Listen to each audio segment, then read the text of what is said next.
Yo no elegí gobernar con el Partido Popular e incluso en el epílogo menciono que realmente gobernar con el Partido Popular nos puso a los pies de los caballos, ¿no? Porque en cualquier caso siempre es muy difícil gobernar con quien lleva gobernando tantos años y bueno, pues esa era la solución, pero pensaba, a lo mejor de una manera ilusa, que podría cambiar las cosas, que tendría oportunidades para introducir los cambios que yo consideraba que eran convenientes, porque yo llevaba 8 años en la oposición, ¿no? Y bueno, yo creo que después de todo este tiempo, creo que en el Partido Popular pensarían que por el hecho de acceder a la consejería, pues iba a pensar de otra manera, y yo he seguido defendiendo siempre lo mismo, estando en la oposición en el gobierno, y eso, bueno,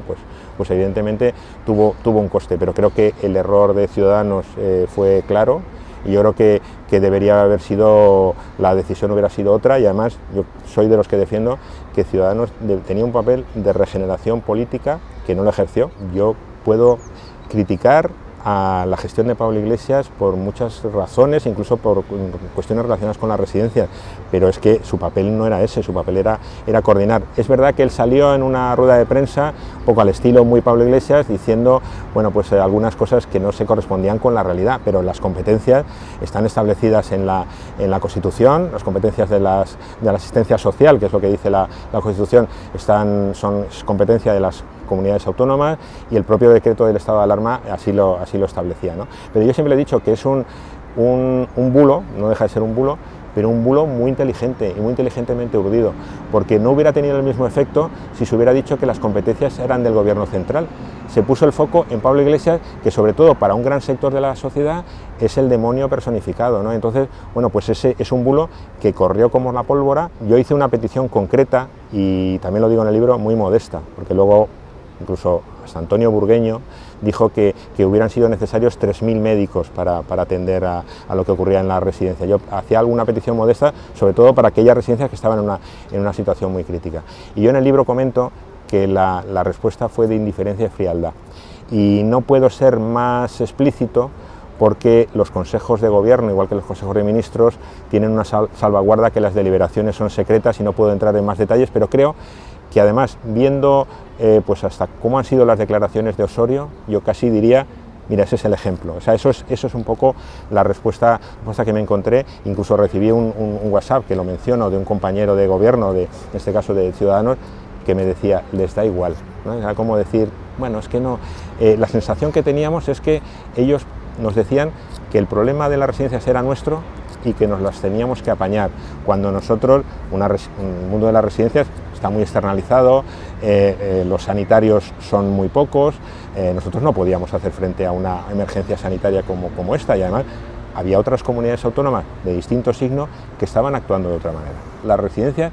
a pesar de todo, no son más que los hogares de los mayores, y por lo tanto no se puede pretender que ante además una emergencia como esta, bueno, pues se les pudiera atender directamente allí, ¿no? Si se les atendía en la residencia, eso hubiera significado que hubieran ido los médicos de atención primaria, se hubieran enviado, en lugar de IFEMA, se hubieran enviado a las residencias, y eso pues no ocurrió, y además por una decisión política, o sea, porque a veces se dice eso y a veces los médicos de atención primaria pues se quejan. Evidentemente no tiene nada que ver con los médicos de atención primaria, una decisión política de la Consejería de Sanidad de poner los efectivos en IFEMA,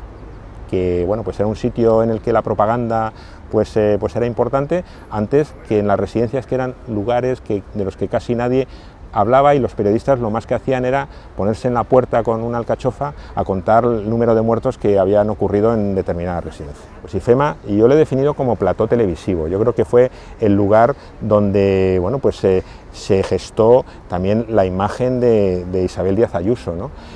Bueno, pues hubo mensajes, y a veces digo, y pongo el ejemplo de un vídeo de promoción, que parece que más que IFEMA está anunciando Marinador, o sea, utilizan los mismos recursos de marketing, incluso con una frase redonda, que es el Hospital Milagro, ¿no? Yo creo que las cifras están ahí, y yo creo que el que no las quiera entender es que no tiene ninguna clase de sensibilidad, ¿no? Primero, anunciaron IFEMA como con 5.500 camas, lo máximo que tuvieron fue 1.500, ingresaron 3.811 personas, Solo 23 personas de residencias acudieron allí y lo hicieron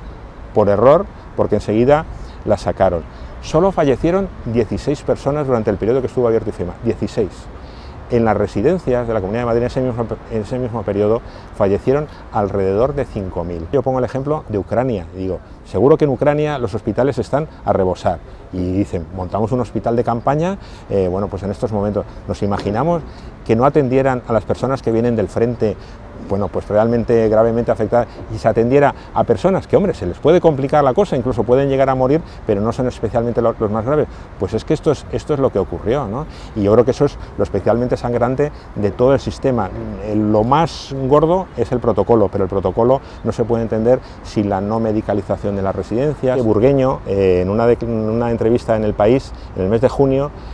fue la primera noticia que yo tuve, ahí dijo que hubo una reunión. Por lo tanto, la reunión evidentemente es un hecho, que se produjo el día 11, que dijo, me llamó la presidenta el día 10 y quedamos el día 11 en vernos. Una reunión un poco extraña, porque no solo estaba la presidenta, el consejero de Sanidad, que bueno, pues es lógico, estaba el consejero de Hacienda, Javier Fernández Lasqueti, que no sé qué pintaba ahí, cuando no estaba el consejero de Políticas Sociales o el vicepresidente, pero vamos, no es que eso no estuviéramos, es que no se nos dijo nada, ¿no? Luego ya entramos en el terreno de la especulación, pero es cierto que los días siguientes hubo hechos que yo no puedo más que relacionar con esa reunión. El día 12 se anunció un plan de lucha contra el COVID, entre las cuales había una de las medidas era, se van a medicalizar las residencias. Y el día 13, a las 9 de la mañana, tuvo lugar la primera reunión, según declaró en la Comisión de Investigación Carlos Mur, para elaborar los protocolos de exclusión en los hospitales, el día 13. Por lo tanto, día 11 una reunión, el día 12 el plan y el día 13 empezar a elaborar el protocolo, pues hombre, yo creo que tampoco hay que ser un lince para relacionar unas cosas, pero igual que otras cosas las puedo demostrar, esta no. A partir de simplemente de ir en una silla de ruedas y tener tus facultades cognitivas perfectas, ya